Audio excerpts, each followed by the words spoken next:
So, the book quote from John Swanton is more evidence that the Indian and Moor is one and the same. Notice the use of the word Oriental, because India and Egypt are associated with the Orient, which means the East.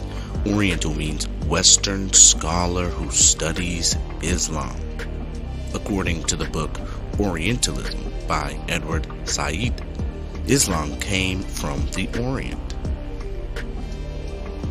Additionally, if you read subsection 4 of this Delaware law, it will tell you that the Lenape Indians were formerly known as Moors.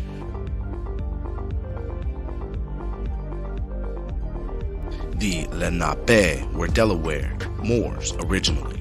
However, the word Lenape means, quote, we the people, the preamble of the U.S. Constitution, or true people. Lenape also means serpent or naga. But where does Islam come from? Did it come from Mecca, California? Mecca, Indiana? Or Morocco, Indiana? Did it come from Sufism, Sophia, which was a science that comes from India? Do all religions come from India Superior in the Americas?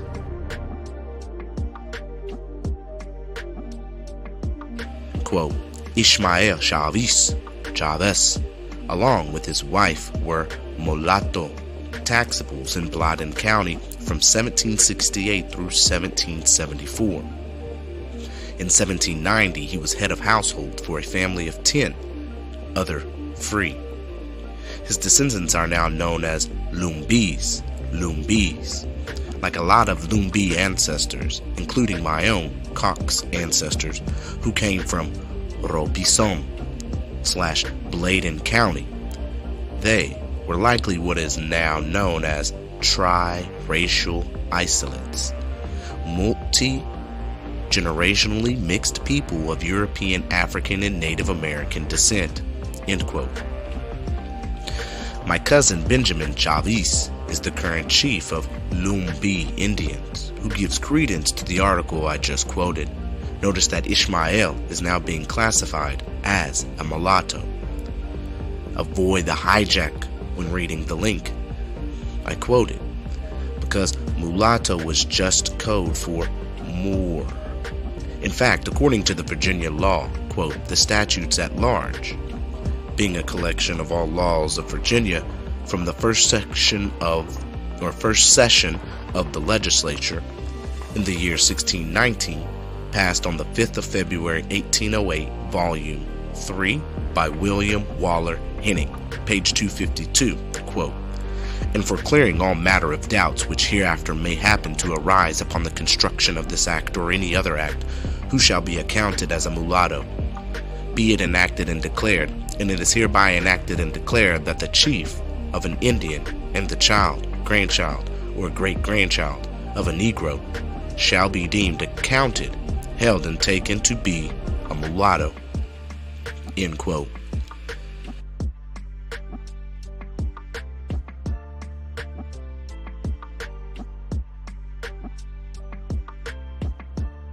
What is a Saracen? Well, a Saracen is an old Arab, Berber, the original Arab. All of these faiths were established by the Berber Merovingians, Saracens, which means sons of Saint Sarah, aka Mary Magdalene, love of magnetism, Mount Meru. The Saracens were the original Roman Catholics, Holy Cat, Sphinx, that established the three major faiths as a means to establish religious orders, as a means of control, law, and order. The Saracens, or the race of St. Andrews, were the original Cathar, Catholic, Cathnis. The word Catholics comes from Cathay, which is pertaining to the lost tribe of Israel, aka the Red Ones, Red Men, Red Land, Red Flag, Hebrew Israelite Moors. So, what did these Cherokee Indians or India look like? Well, they were Berber Moors. So here is an image of the last Cherokee chief who had a Muslim name, and his name was Ramadhan ibn Wati. As you can see, he was also a Berber Indian. From the etymology of the name Moor, quote, North African Berber. Late 14th century, from O.F.R. Moor, from M.L. Morris, from El Manras, quote, inhabitant of Mauritania. From Greek Moros, perhaps a native name, or else cognate with Moros, or black, being a dark people in relation to Europeans. Their name in the Middle Ages was a synonym for Negro. Later, 16th through the 17th century, used indiscriminately of Muslims, Persians, Arabs, but especially those in India. If you notice the second definition in the etymology, the name Moor also means Berber, which is one of our ancient race names as well. In the Negro Laws of South Carolina of 1839, reads as such, quote, the term Negro is confined to slave Africans, ancient Berbers, and their descendants, unquote.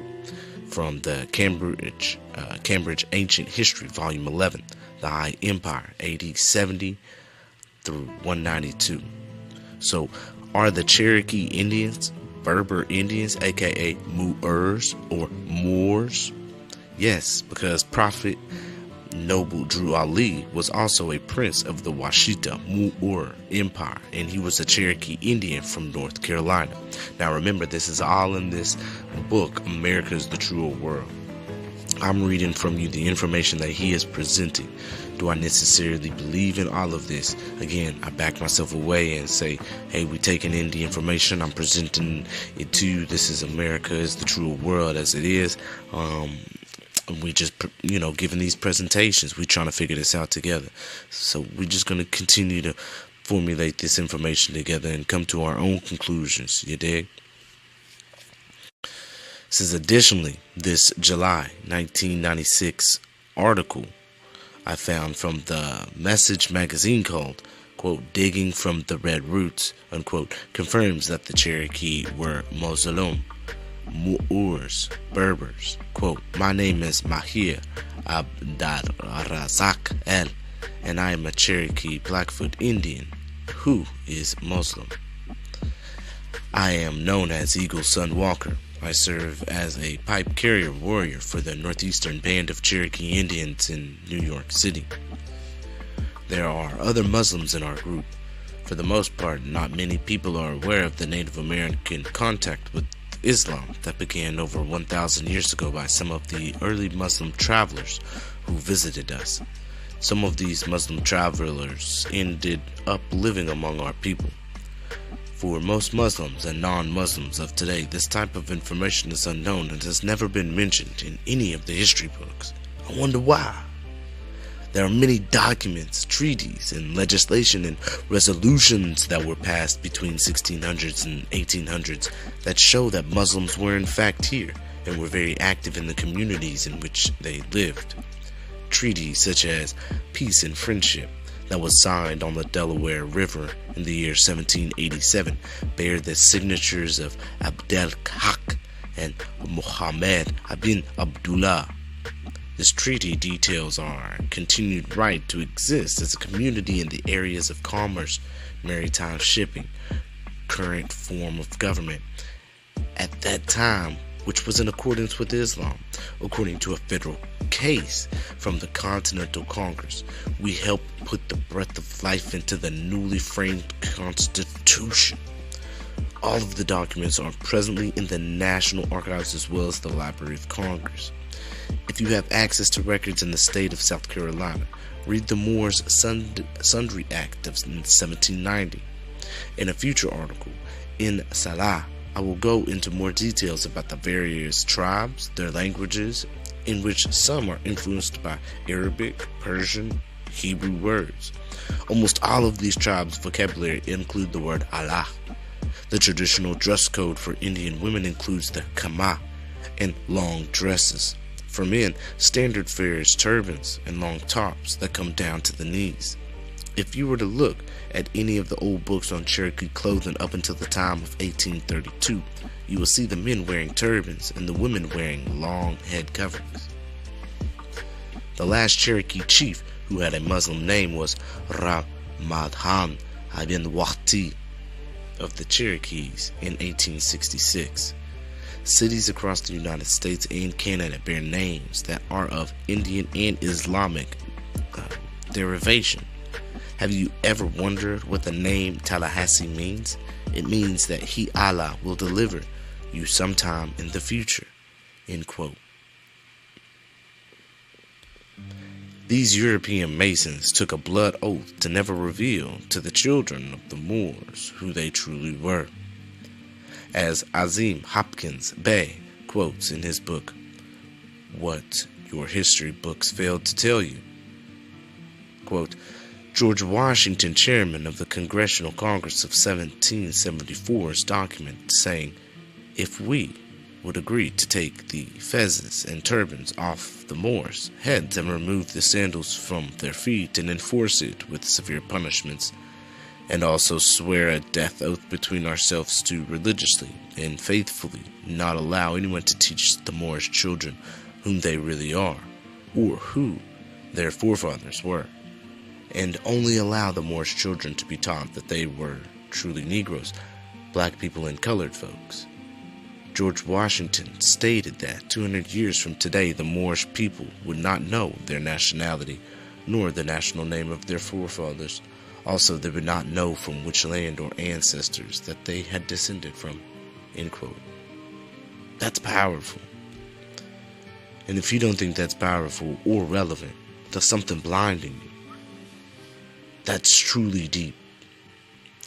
Islam was in America and had a big influence on America because you have a total of 565 names, 484 in America and 81 in Canada, of villages, towns, cities, mountains, lakes, rivers, and etc.